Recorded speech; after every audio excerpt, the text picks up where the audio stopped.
Hello and welcome to another episode of the Peace Pursuit at Tony Podcast. The podcast where we delve deep into the most pressing issues of our time. I'm your host, Tony, and today we are tackling a question that has puzzled humanity for centuries. Why in 2024 do we still not have global peace? It's an age-old dream. World peace. Every generation hopes that they might be the one to see an end to war, conflict, and violence. Yet here we are in 2024 and global peace remains elusive.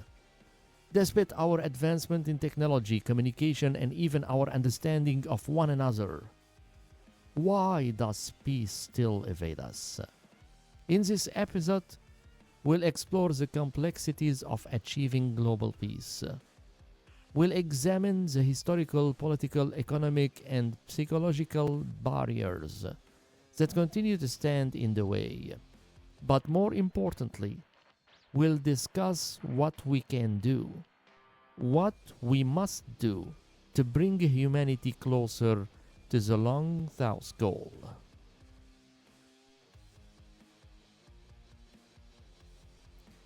To understand why global peace remains out of reach, we need to start with history. Human conflict is as old as humanity itself. Wars have been fought over land, resources, power, and ideology. The scars of these conflicts run deep, shaping national borders, cultures, and even our collective psyche. But history isn't just a series of isolated events. It's a continuum where the past influences the present. Colonialism, imperialism, and the World War of the 20th centuries have left lasting legacies of division and distrust. Many of today's conflicts can trace their roots back to the historical grievances that have never been fully resolved. Politics play a significant role in the quest for peace. The world is divided into nation-states, each with its own interests, priorities, and power dynamics. International relations are often governed by realist perspective, where nations act primarily in their self-interest, sometimes at the expense of others. Global organizations like the United Nations strive for peace, but their effectiveness is often hampered by the very structure of international politics.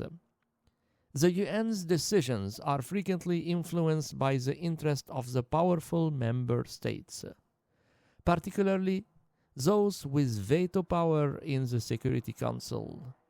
This can lead to a stalemate on critical issues, as we've seen in conflicts like those in Syria, Yemen, and Ukraine. Moreover, the rise of nationalism and populism in recent years have further complicated the political landscape.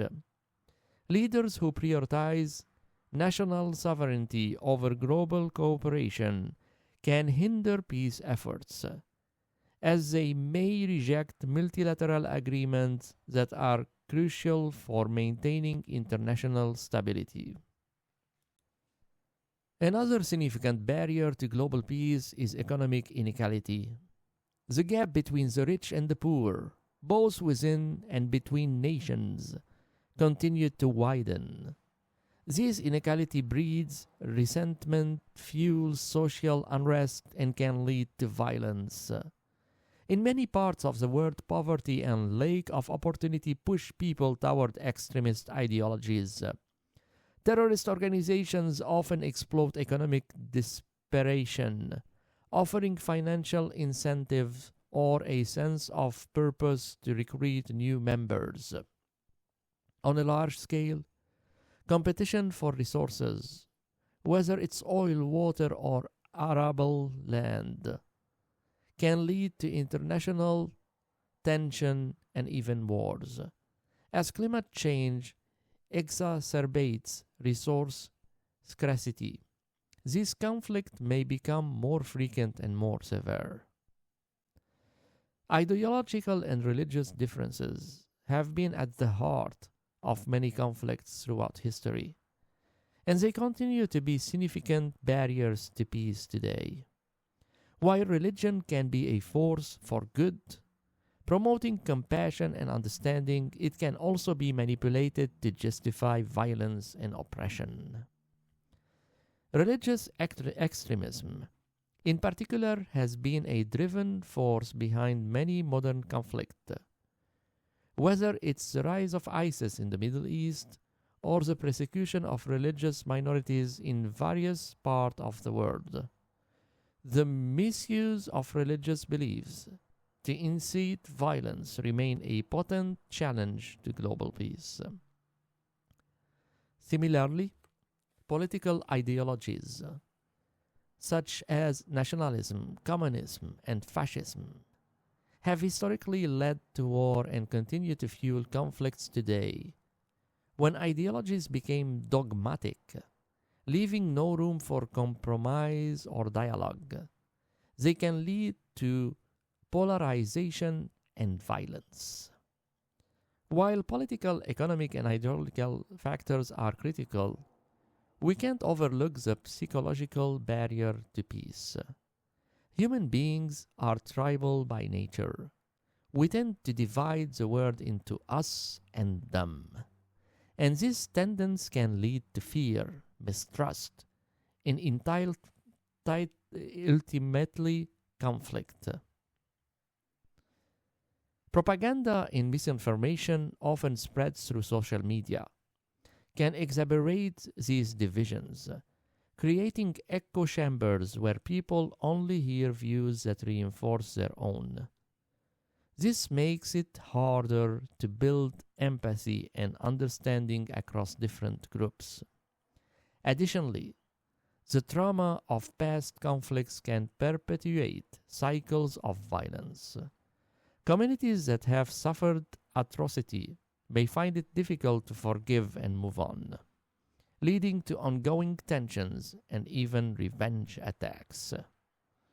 So, if these barriers to peace are so deeply entrenched, what can we do? Is global peace an unattainable ideal, or is there hope for a more peaceful future? The answer lies in both individual and collective action. On an individual level, we need to cultivate empathy, understanding, and a commitment of non-violence. Education plays a crucial role in this, teaching the next generation about the importance of peace, tolerance, and global citizenship. On a collective level, we need stronger international institutions and agreements that prioritize peace over power. This means reforming the United Nations, addressing economic inequalities, and promoting global cooperation on issues like climate change, which, if left unaddressed, will continue to fuel conflict. Finally, we must recognize that peace is not just the absence of war. It's a positive state of harmony, justice, and well-being for all. Achieving this kind of peace requires a holistic approach that addresses not only political and economic factors, but also underlying social and psychological drivers of conflict. In 2024, the dream of global peace remains unfulfilled, but is not unattainable. The challenges are significant, but so are the opportunities for change. By understanding the barriers to peace and committing to overcoming them, we can move closer to a world where everyone can live in safety, dignity, and harmony. Thank you for joining me on this episode of Peace Pursuit at Tony Podcast. If you found this discussion insightful, please share it with others and let's continue the conversation. Peace is a journey. and every step counts. Until next time, I'm Tony, reminding you that peace begins with us. Let's make it happen.